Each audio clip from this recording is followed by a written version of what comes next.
Estimados, buenas tardes. Estimadas, buenas tardes.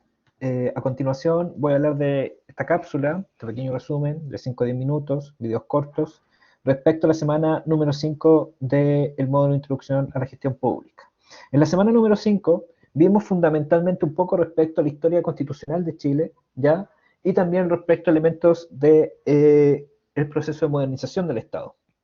En este sentido, respecto a la historia constitucional de Chile, tenemos que hablar fundamentalmente de tres constituciones. La Constitución Política de 1833, que estuvo vigente durante 92 años, hasta 1925, la cual estableció fundamentalmente grandes poderes súper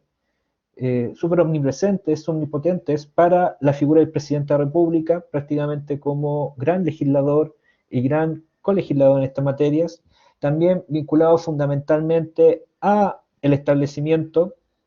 de un Estado que responde a las características de la época, o sea, altamente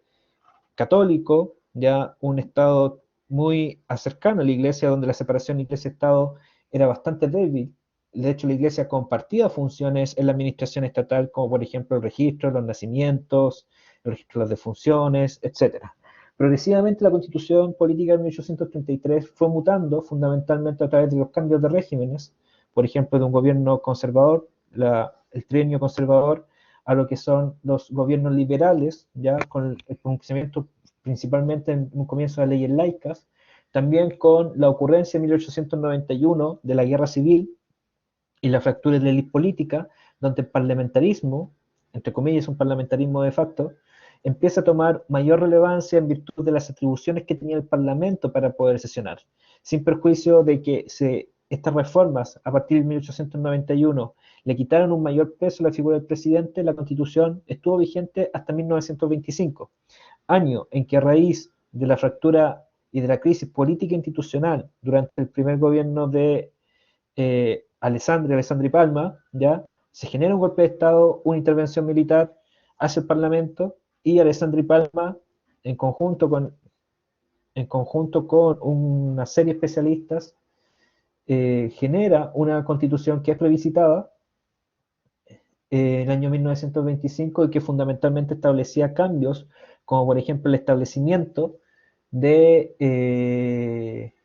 un equilibrio de poderes entre el Estado, entre el gobierno ejecutivo y el Parlamento, la separación de la Iglesia-Estado, también el establecimiento fundamentalmente de organismos de carácter autónomos, como la Contraloría General de la República, que surge prácticamente a la par de la Constitución de 1925 como mecanismo de control en esta materia. La Constitución de 1925 estuvo vigente en, en los hechos hasta 1973, en donde el golpe militar y la fractura institucional que esa genera un espacio entre 1973 y 1980 donde la Constitución queda suspendida. Se gobierna entre esos años fundamentalmente mediante los decretos leyes, ya mediante bandos militares, mediante resoluciones expresas respecto a cómo debía gestionarse el país. Hasta que en 1980 el gobierno militar establece y promulga una constitución, ¿ya? A través de la llamada Comisión Ortúzar, la cual es plebiscitada en 1980, y esta constitución rige hasta el día de hoy. Entre los cambios fundamentales principalmente está vinculado con el cambio en el sistema político, eleccionario político. Pasamos de sistemas, por ejemplo, proporcionales a un sistema binominal, pasamos también de la determinación de elementos vinculados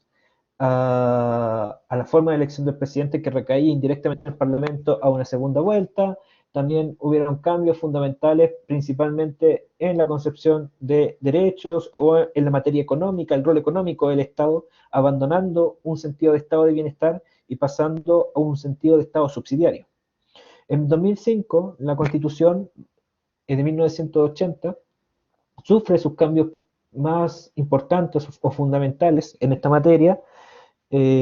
como por ejemplo la eliminación de la inamovilidad de los jefes de las Fuerzas Armadas y de Orden. Antes del 2005 los jefes de las Fuerzas Armadas y de Orden no podían ser movidos por el presidente de la República, el presidente de la República no podía solicitarle su renuncia. Modificaciones fundamentalmente vinculadas también el año 2005 con la eliminación de los senadores designados o los senadores vitalicios, ya que eran senadores fundamentalmente que en base al ejercicio de su cargo como presidente de la República podían estar en su cargo como senador hasta su muerte, y también elementos vinculados con algunos elementos vinculados con el artículo 19 sobre los derechos fundamentales. Ahora bien, además de la Constitución, que fue un punto que tocamos en esta unidad, también es importante hablar del proceso de modernización del Estado en Chile, que surge fundamentalmente, no exclusivamente, pero sí fundamentalmente a partir del año 1990. La modernización del Estado es el proceso mediante el cual el Estado en particular, ¿ya?, busca fundamentalmente descentralizar la función, hacerla más eficiente, hacerla más eficaz, hacerla más competitiva en relación a los servicios que ofrece el sector privado, y también un cambio fundamental en hacerla que esta administración del Estado esté pos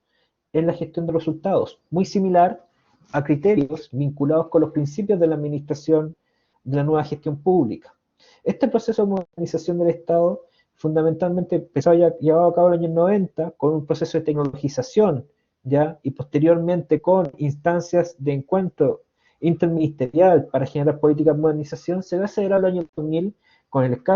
escándalo Mobgate, en el cual se generó políticas de modernización en materia de compras públicas, una nueva ley de compras públicas, una nueva institucionalidad para regular bien el sistema de las compras públicas, elementos vinculados, por ejemplo, con la creación de la Dirección Nacional del Servicio Civil, que regulara cómo se genera la administración del personal en el Estado, la creación de un sistema de alta gerencia pública o el sistema ADP, de alta dirección pública, mediante el cual las jefaturas de instituciones en el Estado podían ser elegidas mediante concursabilidad y no necesariamente basadas en un criterio de designación política. También durante la época del año 2010, elementos importantes como la inclusión de la firma digital, o sea que los documentos pueden obtenerse con una firma inmediatamente por parte del Estado y no esperar semanas para que una persona pueda firmarlo y ser remitido al ciudadano, o elementos vinculados, por ejemplo, como la generación de servicios multicanales, o sea, donde en un solo servicio tú puedes hacer una gran variedad de trámites como Chile Atiende, fueron instancias importantes que permitieron modernizar la gestión del Estado de Chile hasta nuestros días. Bien, estimados, estimadas, este fue un pequeño resumen de la semana número 5 de la cátedra, ¿ya? Los veo a continuación en lo que es correspondiente a la última cápsula, para estar ya al día en este sentido, de la semana número 6. Hasta luego.